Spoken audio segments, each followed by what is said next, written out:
오늘 우리에게 주신 하나님의 말씀 함께 보도록 하겠습니다. 누가복음 10장 17절로 24절까지의 말씀입니다. 우리 한 절씩 교도하도록 하겠습니다. 제가 17절 공독합니다. 70인이 기뻐하며 돌아와 이르되 주여 주의 이름이면 귀신들도 우리에게 항복하더이다. 예수께서 이르시되 사탄이 여물로부터 엉겨받지 않는 것을 내가 너에게 뱀과 전갈을 밟으며 원수의 모든 능력을 제어할 권능을 주었으니 너희를 해칠 자가 결코 없으리라.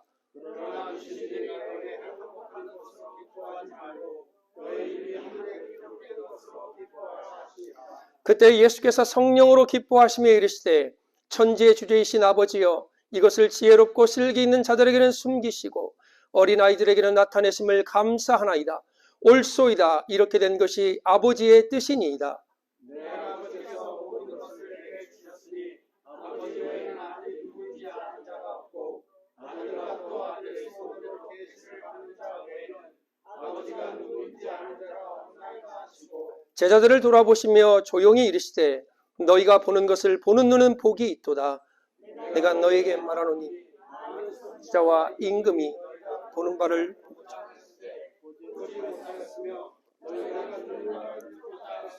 듣지 못하였느니라. 아멘. 오늘 안수 집사님 기도한 것처럼 아침에 제가 딱 눈을 뜨고 이제 밑에 내려와서 이것저것 준비하면서 생각했던 게 뭐냐면 야, 하나님이 이 하루를 나에게 주심이 얼마나 감사한가. 제가 또 저번 주 한 주간 내동 들었던 찬양을 또 틀어놓고 혼자 은혜 받는 거예요. 혼자 자아도취에 빠져서 하나님 너무 감사합니다. 하나님 이 하루를 주심을 감사합니다. 찬양할 수 있음을 감사합니다. 우리가 감사가 식어지면 그때부터 신앙이든 육적인 삶이든 문제가 오게 되어 있습니다. 이런 글이 있죠. 냉장고에 음식이 있고 등에 옷을 걸치고 머리 위에 지붕이 있고 잠잘 장소가 있다면 당신은 이 지구의 75%의 사람보다 부유한 사람이래요. 딱 보니까 노숙하시는 분들은 한 분도 없는 것 같아요. 그러면 저와 여러분들은 75%나 되는 사람들보다 더 나은 삶을 살고 있는 것입니다. 은행이나 지갑에 돈이 있고, 돈 있죠 지금? 단 1불이라도 있을 겁니다. 은행에도 돈이 있을 겁니다. 그리고 집 어딘가에 거스름돈이 있다면 당신은 이 땅의 8%의 부유층에 속하는데 나 이거 듣고 너무 놀랐어요. 나 8%예요. 10% 안에 든다고요. 제가 상위권 안에 드는 부자예요. 아침에 일어났을 때 아픈 데가 없다면 아까 우리 집사님 기도한 대로 달을 넘기지 못하고 죽음을 맞이할 무수한 사람들에 비해 당신은 축복을 받은 것입니다. 전쟁의 위험이나 투옥의 괴로움이나 고문의 고통이나 굶주림의 쓰라림을 경험하지 않는다면 당신은 5억의 인구들이 이러고 있대요. 그 사람들보다 축복을 받은 것입니다. 체포, 협박, 학대, 죽음의 두려움 없이 신앙의 자유가 있다면 당신은 이 땅의 30억 인구보다도 더 축복을 받은 사람입니다. 진심으로 감사할 줄 안다면 우리는 그 자체가 바로 축복의 사람임을 알게 될 것입니다. 왜냐하면 대부분의 사람들이요 감사하지 않습니다. 문제가 있고 어려움이 있기 때문에 거기에 더 집중하다 보면 내가 받고 있고 내가 누리고 있고 내가 가진 것이 얼마나 이 지구에 사는 사람들보다 더 많이 있는지를 우리는 너무나 놓치고 살 때가 많습니다. 여러분이 지금 우리가 성경 통독을 하고 있죠. 그 글씨를 읽는 순간 20억의 인구보다 더 행복한 사람이에요. 왜? 문맹자가 20억 인구가 넘는데. 오늘 본문으로 돌아가 보면 예수님께서 누가복음 10장 1절 2절에 보면 추수할 일꾼들을 우리 아버지 하나님께 주인에게 보내달라 청합니다. 70인을 세우시고 예수님이 가고자 하는 곳에 먼저 그들을 보내시고 추수할 일꾼이 필요하기 때문에 추수할 일꾼을 주인에게 하나님께 요청하라 말씀하십니다. 그리고 그들이 파송을 받았습니다. 70인들이 오늘 본문에 보면 돌아왔습니다. 근데 이게 어떤 일입니까? 복음을 들고 가는 현장에 어마어마한 기적이 일어납니다. 그리고 그 기적을 보고 그 기쁨에 흥분하여서 예수님께 오늘 말합니다. 주여! 주의 이름이면 귀신들도 우리에게 항복하더이다. 여러분, 전도 현장에는요, 이러한 일이 일어납니다. 정말 귀신 들린 자가 예수 이름 앞에 복음을 증거하는 사람 앞에 무릎을 꿇습니다. 이거는 경험해봤기 때문에 말씀드리는 것입니다. 이 놀라운 사역, 이 엄청난 사역, 그것을 경험한 그들에게 전도하면, 하나님께 선교하면 이런 일이 일어나지만 우리 예수님은 뭐라 말씀하십니까? 그런 일이 일어날 수도 있다 하지만 너희가 기뻐할 것은 그것 때문이 아니다. 너희의 이름이 하늘나라의 생명책에 기록된 것으로 기뻐하라 말씀합니다. 여러분, 이 글을 읽을 때 오늘 우리 집사님이 어떻게 내 마음을 다 알고 기도를 쏙쏙 설교와 똑같이 했나 모르겠어요. 그죠? 저는 보여주질 않잖아요. 여러분, 천국 가는 게요, 하나님 나라 가는 게 그렇게 쉬운 일이 아닙니다. 물론 우리는 예수 믿으면 구원 받습니다. 그러나 그 구원을 이루어 가야 돼요. 그래서 두렵고 떨린 마음으로 우리는 이 본문을 읽어야 됩니다. 너희의 이름이 하늘나라에 기록된 것으로 기뻐하라. 하나님, 나의 이름이 정말 하늘나라에 기록되어져 있을까요? 여기서 아멘 하셔야 됩니다. 그리고 다시 한번 나의 삶을 뒤돌아봐야 됩니다. 주님의 일은 그게 봉사든 헌신이든 전도이든 얼만큼 성공했느냐, 얼마나 많은 열매를 가졌느냐에 있지 않습니다. 가라 하신 주님의 말씀에 순종하여 갔느냐, 가지 않느냐의 차이입니다. 만약 순종하고 갔다면 이미 여러분은 승리한 것입니다. 진정한 영적 전쟁은 외부가 아니라 나의 내부에서 일어납니다. 할까 말까, 갈까 말까, 그 경계선에서 주님께 순종하기로 결단하는 그 순간이 가장 기쁘고 귀한 일이기 때문입니다. 오늘 본문을 읽어보면 기쁨이라는, 기뻐하다라는 단어가 4번이나 등장을 합니다. 그게 이 본문을 이끌어가고 있는 주제입니다. 여러분, 신앙생활 하는 게 기쁘세요? 이렇게 이건 뭐예요? 기쁜 것도 같고 안 기쁜 것도 같고, 어쩔 때는 기쁘고 어쩔 때는 안 기쁘고, 그죠? 그건요, 내가 내 삶 속에 일어나는 사건과 문제를 보기 때문에 일이 잘 되고 잘 풀리면 기뻐요. 와, 예수 믿는 거 너무너무 좋아요. 어려움이 오고 힘듦이 오면 나는 안 기뻐요. 이게 왜 그러느냐? 주님을 바라보고 주님 때문에 기뻐하는 것이 아니라 내 삶의 조건과 여건을 보고 기뻐하고 슬퍼하기 때문입니다. 우리 이 찬양 있잖아요. 나 주님의 기쁨 되기 원하네. 내 마음을 새롭게 하소서. 새부대가 되게 하여 주사 주님의 빛을 나에게 비추어 주소서. 내가 원하는 한 가지, 주님의 기쁨 되기 원하네. 다른 것이 뭐가 있을까요?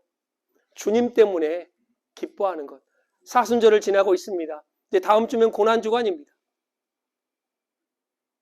왜 나 때문에, 아무리 나를 봐도 이쁜 구석이 없는 나를 왜 우리 하나님은 사랑하셔서 예수님을 이 땅에 보내셔서 피 흘리시게 하셨고 나를 구원해 주셨을까요? 그 사건 하나 때문에 우리는 기뻐해야 돼요. 다른 게 또 뭐가 필요합니까? 오늘 70인 제자들의 기쁨은, 그 이유는 예수님의 기쁨과 이유와 달랐습니다. 물론 얼마나 기쁜 일입니까? 제가 청년 때 기도원에 갔는데 귀신 들린 자가 설교하는 목사님의 넥타이를 잡고 막 이리저리 흔드는 거예요. 너무 괘씸하잖아요. 그 목사님도 너무 창피할 거고, 제가 청년 때인데 내가 그 자꾸 흔드는 애한테 나사렛 예수의 이름으로 명하노니 그랬더니 무릎을 탁 꿇는 거예요. 근데 이제 교만이 들어갔죠, 저에게도. 야, 내가 뭔데? 내가 아니라 내 입에서 선포되는 예수 그리스도 이름 앞에 그 귀신이 무릎을 꿇는 것입니다. 잠을 자는데 밤새 시끄러워요. 으악 소리 지르고 난리야. 그럼 내가 예수의 이름으로 그러면 또 입을 싹 다물어요. 나에게 능력이 있는 것이 아니라 예수 그리스도의 이름에 능력이 있기 때문에 그 이름 때문에 귀신이 무릎 꿇는 것입니다. 제자들이 너무 기뻐요. 이야, 주님의 이름이면 귀신들도 항복하더이다. 우리 예수님이 그래, 그렇지. 그러나 그것 때문에 기뻐할 것이 아니라 너의 이름이 하늘나라에 기록된 그것으로 기뻐하라 말씀합니다. 문제가 해결되고 이 일이 잘 풀리면, 하는 일마다 잘 되면 그것 또한 기쁨입니다. 그러나 반대로 문제가 여전히 있고 이 일이 잘 풀리지 않는다면 우리는 불행한 것일까요? 시편 119편 71절에 고난당한 것이 내게 유익이라. 이로 말미암아 내가 주의 율례를, 율법을 배웠다라고 시편 기자는 고백하고 있습니다.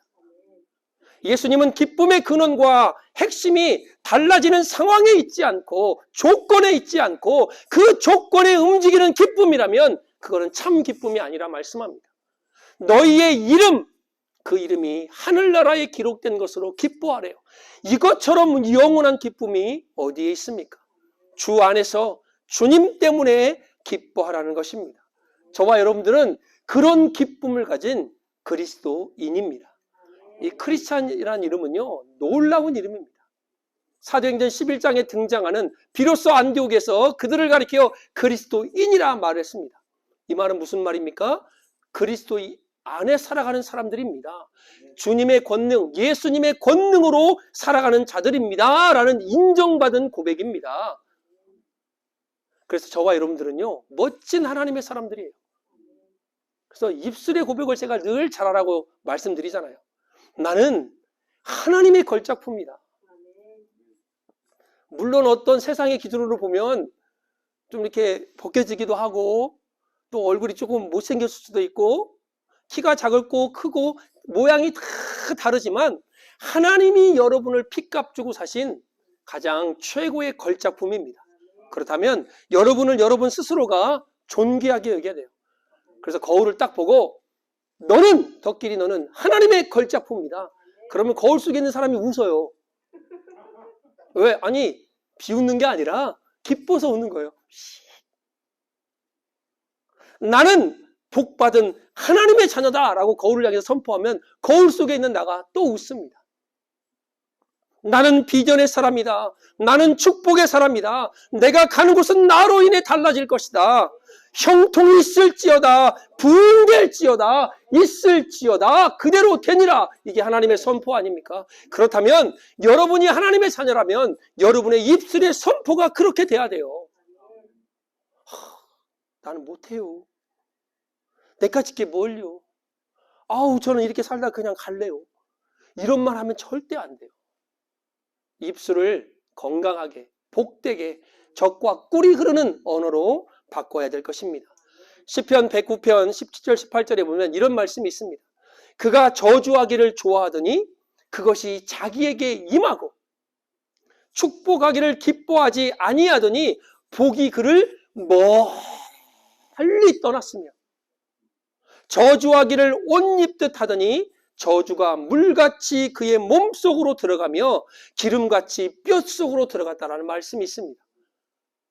이 말씀을요, 살짝 바꿔보면 그가 축복하기를 좋아하더니 그것이 자기에게 임하고 축복하기를 기뻐하더니 복이 그를 가까이 하며 축복하기를 옷 입듯 하더니 축복이 물같이 그의 몸속으로 들어가며 기름같이 뼛속으로 들어갔나이다. 여러분, 한 글자만 바꿨어요. 저주와 축복. 무엇을 가까이 하고 무엇을 좋아하냐? 우리 신앙생활의 결론이 나아지는 겁니다. 내가 남을 저주하고 원망하고 불평하면 그 원망, 불평, 저주가 여러분과 가까이 한대요. I love you. 나 너 너무 좋아. 어떻게 그렇게 하나님이 자는데 입술을 열 때마다 원망, 저주, 불평이니? 땡큐 베리망치 하고 사단이 옆에 척 달라붙습니다. 그러나 반대로 축복하기를 좋아하고 남을 위해 권면하고 남을 위해 사랑을 언어를 베풀면 그 축복과 사랑이 여러분을 가까이 하고 여러분의 몸속의 뼛속에 깊숙이 들어간다는 말씀입니다. 이게 바로 우리 신자에게 주어진 특권과 복입니다. 그리스도인, 그 이름이 얼마나 놀라운 이름인지 몰라요. 제가 이름을 구글에 한번 쳐봤어요. 사전적 의미가 뭐냐면 다른 것과 구별하기 위해서 사물이나 현상 따위에 붙여 부르는 말이래요. 이름이. 따라서 이름이란 존재 가치나 의의를 뜻하는데 이름이 있으므로 의미를 얻고 의미를 얻음으로 존재의 가치를 얻는다. 그래서 이름은 중요하면서 자신의 정체성을 드러내는 것이다 라고 말합니다. 여러분, 우리가 잘 아는 우리 김춘수 시인의 꽃이라는 게 있잖아요. 내가 그의 이름을 불러주기 전에는 그는 단지 그냥 하나의 몸짓에 불과했어요. 그러나 내가 그의 이름을 불렀을 때 그는 내게로 다가와 나에게 꽃이 되었다. 얼마나 가슴이 뜨거운지 몰라요. 물론 성경은 아니지만 내가 그를 부르기 전에는, 로라라고 부르기 전에는 그가 하는 모든 행동이 하나의 그냥 몸짓에 불과합니다. 그러나 내가 로라 완식장로님 하고 불렀을 때 그는 나에게 와서 꽃이 되는 거예요. 이게 이름이에요. 이름. 여러분, 그리스도인이라는 것은요, 내가 사람들이 나를 향해서 너는 예수 믿는 사람이 맞아, 너는 그리스도인이야 라고 인정하면 여러분은 하나님 곁으로 와서 하나님의 꽃이 되는 거예요. 그 이름이 얼마나 놀라운지 모릅니다. 모세는 자신을 보내는 하나님께 묻습니다. 하나님, 내가 이스라엘 백성에게 가서 나를 보낸 자가 누구냐고 물어보면 내가 뭐라고 대답합니까? 이 말은 무슨 말이에요? 당신의 이름이 뭐냐는 거예요. 전능하신 그 하나님이, 무궁하신 그 하나님이, 지혜가 한이 없는 그 하나님이, 구름으로 하늘을 덮으시고 땅을 위하여 비를 준비하신 그 하나님이 뭐라 말씀하시냐? 나는 스스로 있는 자다. 이게 우리 주님의 이름입니다.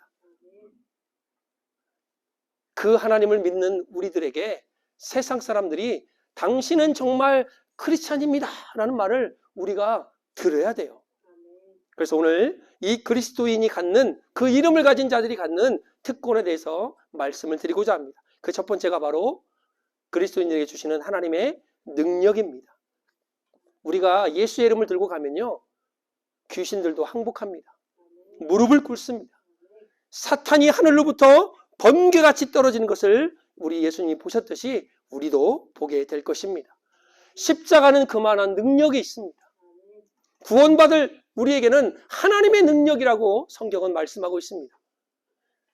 십자가 내가 처음 볼 때에 나의 마음에 큰 고통 사라져 오늘 믿고서 참 내 기쁨 영원하도다. 십자가를 붙잡는 순간 나에게 기쁨이 올 뿐만 아니라 예수님이 가지고 있던 그 놀라운 능력을 나를 통해서 나타나게 되는 것입니다. 우리가 잘못하는 생각 중에 하나가 뭐냐면 내가 아무것도 할 수 없는 존재라는 것입니다. 오늘 본문에 보면 사탄과 악한 영들이 뱀과 전갈이라는 단어로 등장합니다. 우리를 마음대로 공격하고 해를 가할 수 있다라고 착각하면 안 돼요. 물론 만만하게 볼 상대는 아닙니다. 그죠? 그러나 우리가 유혹되고 순간 무기력해지고 주님의 능력을 불신하는 순간 우리는 이것들에게 농락을 당할 수밖에 없습니다. 만만히 볼 대상은 아니지만 우리가 두려워하고 떨 대상도 아니에요. 그래서 여러분 안에 예수의 이름이라는 이 단어가 계속해서 흘러 나와야 되는 것입니다. 오늘 본문에 보면 내가 너희에게 뱀과 전갈을 밟으며 원수의 모든 능력을 제어할 권세를 주셨으니 너희를 결탄코 해할 자가 없으리라 말씀합니다. 이게 우리 그리스도인이라고 불리는 하나님의 백성에게 주신 하나님의 특권, 능력인 것입니다. 두 번째는 뭡니까? 우리에게 주신 것은 기쁨입니다. 오늘 우리 예수님이 아까 말씀드렸듯이 너희의 이름이 하늘나라에 기록된 것으로 기뻐하라라고 말씀합니다. 우리의 초점, 우리의 시선이 주님께로 향할 때 뭘 얼마를 했느냐, 뭘 거뒀느냐, 성공과 열매에 초점을 맞추다 보면요, 뭐가 일어나면 비교가 일어납니다. 저 권사님은 3명 전도했는데 어쩌지 나는 1명밖에 못했네. 목사님이 뭐라 하실까? 나는 한 말도 안 해요. 나는 이렇게 봉사하는데 저 집사님 저렇게 나보다 더 많이 하네? 자꾸 비교를 하게 됩니다. 그러면 많이 한 사람은요, 어깨에 뽕이 들어가요. 이렇게. 내가 교회를 위해서 얼마나 일을 많이 했는데 이렇게 뽕이 탁. 그럼 안 한 사람은요, 이러고 다니는 거예요. 나는 죄인이로소이다. 하늘 아버지께, 그리고 내 살아계신 아버지께 제가 범죄하였으니 나는 얼굴을 들고 다닐 수 없어. 이렇게 비교하게 되고, 때로는 우월감을 가지게 되고, 실망감을 갖게 되고, 그래서 결국은 좌절과 포기를 하게 됩니다. 그래서 우리의 시선이 보여지는 결과물이 아니라, 나타나는 현상이 아니라 우리의 시선이 주님께로 향해야 됩니다. 시편 121편 1절 2절에 내가 산을 향하여 눈을 들리라. 나의 도움이 어디서 올고 나의 도움이 천지를 지으신 여호와에게서라고 말씀하지 않습니까? 로마서 12장 2절에 보면 믿음의 주요 또 온전케 하신 이인 예수를 바라보자.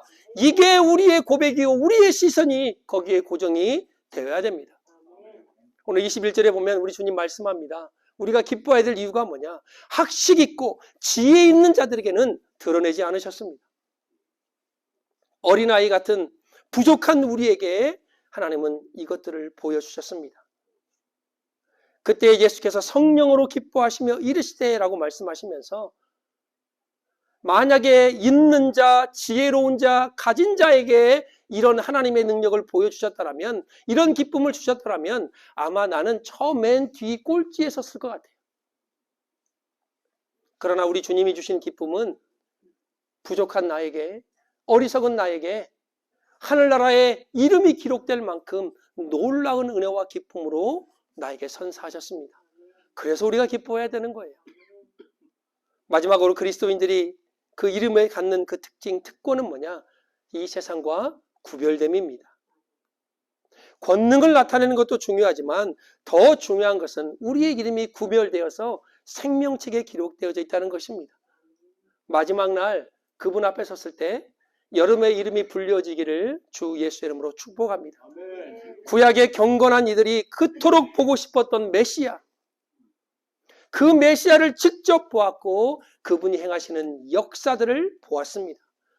누가복음 7장 22절에 보면 맹인이 보며 못 걷는 사람이 걸으며 문둥병자가 깨끗함을 받고 귀먹은 사람이 들으며 죽은 자가 살아나며 가난한 자에게 복음이 전파되는 것을 그들이 보았습니다. 이게 바로 구별된 우리에게 주어주신 하나님의 은혜입니다.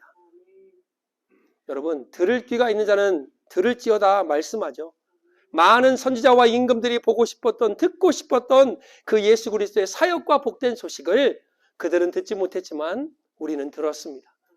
이게 하나님이 주신 그리스도인이라는 이름을 가지고 살아가는 우리에게 주시는 하나님의 특권입니다. 저와 여러분들에게는 하나님의 능력이 있습니다. 하나님의 기쁨이 있습니다. 하나님의 구별됨이 있습니다. 예수 그리스도를 통해서 나에게 주어진 그 능력을 사용하고 마음껏 증거해야 될 것입니다. 여러분, 우리는요, 철장 안에 갇혀서 사육사가 던져주는 고기에 만족하는 호랑이가 아니에요. 앞발 들어 그러면 호랑이가 이렇게 들잖아요. 그러면 고기 하나 던져주면 고맙다고 먹잖아요. 야성을 회복해야 됩니다. 믿음의 야성. 나는 우리 안에 갇힌 호랑이가 아니라 천하를 호령하며 저 산꼭대기에서 그냥 어흥만 해도 산천에 있는 모든 짐승들이 두려워 떠는 그런 믿음의 야성을 회복할 때 여러분이 가는 곳에 여러분이 선포하는 예수 그리스도의 이름 앞에 귀신도 무릎 꿇고 세상도 그 앞에 무릎을 꿇을 것입니다. 무엇으로 기뻐하고 있습니까? 주님으로 기뻐하십시오. 무엇을 보고 듣고 있습니까?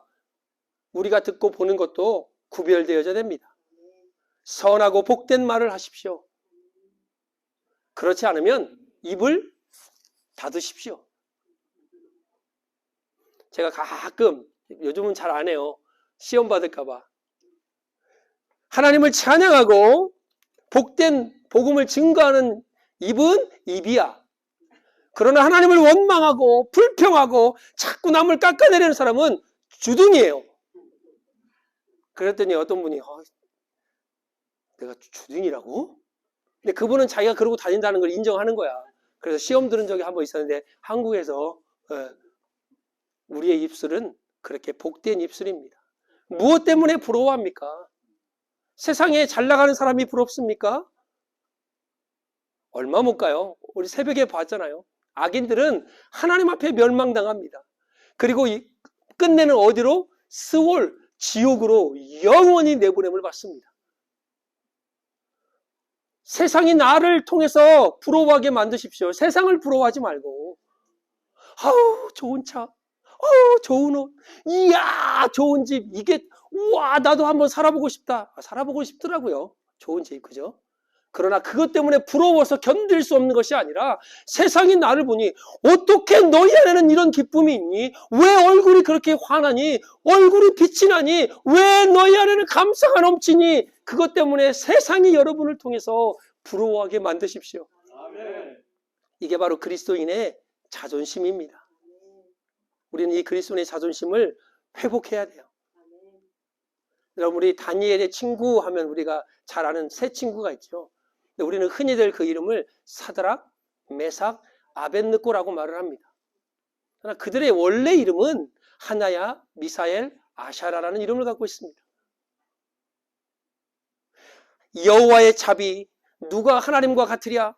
여호와는 나의 도움이시다 라는 이름을 사드락, 메삭, 아벳느고로 바꿔버렸습니다. 다 우상을 숭배하는 이름으로 바꿨다는 거죠. 그런데 보십시오. 그들의 이름은 바뀌었을지라도 우리 현장로님 일제시대를 살아오신 분인데 처음 먼저 일제가 했던 게 뭡니까? 민족성을 말살하는 거 아닙니까? 이름을 바꿔버렸어요. 이름을 못 쓰게 했어요. 사드락, 메삭, 아벳느고, 하나야, 미사엘, 아샤랴, 엄청난 이름을, 하나님의 이름을 그들이 가졌는데 이름을 바꿔버렸습니다. 왜? 하나님을 인정하지 마라. 너의 하나님은 이제 우리에게 패배했기 때문에 너희를 다스리는 것은 뭐냐? 베드살사, 이게 바로 다니엘의 이름 아닙니까? 사드락, 태양의 신에게, 메삭, 사크와 같은 여신, 달의 신과 같은 사람이 누구와 같으냐? 이름으로 다 바꿔버렸습니다. 불의 신, 느고와 같은 자 없으니까 너는 그의 신실한 종이다라고 이름을 바꿨어요. 그런데 그들이 자의에 의해서 바꾼 게 아니지만 타에 의해서 그들의 이름이 바꾸어졌지만 어떻게 됐습니까? 여호와를 인정했어요. 금신상에 절을 하지 않았어요. 풀무불 속에 집어넣었어요. 그런데 결과는요? 내가 셋을 집어넣는데 왜 넷이 그 안에 들어가 있냐는 거예요. 그를 집어넣었던 사람들도요, 그 불이 얼마나 뜨거웠는지 자기가 그 불에 타 죽었습니다. 당신이 우리를 죽여도 나는 당신에게 절을 하지 않습니다. 만약 하나님이 우리를 살려주실 터인데 그렇지 않다 할지라도, 그리 아니하실지라도 나는 당신에게, 금신상에게 절을 하지 않습니다. 여러분, 세상이요, 크리스찬, 그리스도인, 밥맛들 이렇게 말할 수도 있어요. 그냥 물에 던지면 입만 둥둥 뜨는 인간들 이렇게 말할 수도 있어요. 그러나 그건 잘 몰라서 그래요. 세상이 우리를 조롱하고 다니엘의 세 친구처럼 그렇게 이름을 바꾸고 사자구리를 또는 풀무 속에 집어넣는다 할지라도 바벨론의 왕과 신하들과 모든 백성이 그 세 친구를 인정했듯이 세상이 우리를 조롱하고 모욕할 수 있습니다. 그러나 그곳에서 저와 여러분들은 살아계신 하나님의 이름을 드러내며 크리스찬의 이름, 그리스도인이라는 이름을 우리가 나타내야 될 것입니다. 여러분, 전도는 입술로만 하는 것이 아닙니다. 우리의 삶으로도 하는 것입니다. 여러분의 삶을 통해서 저들이 하나님을 발견하고 여러분의 삶을 통해서 저들이 여러분을 부러워하는 그런 하나님의 사람들로 세워지기를 우리 주 예수 그리스도의 이름으로 축복합니다. 아멘. 기도하겠습니다.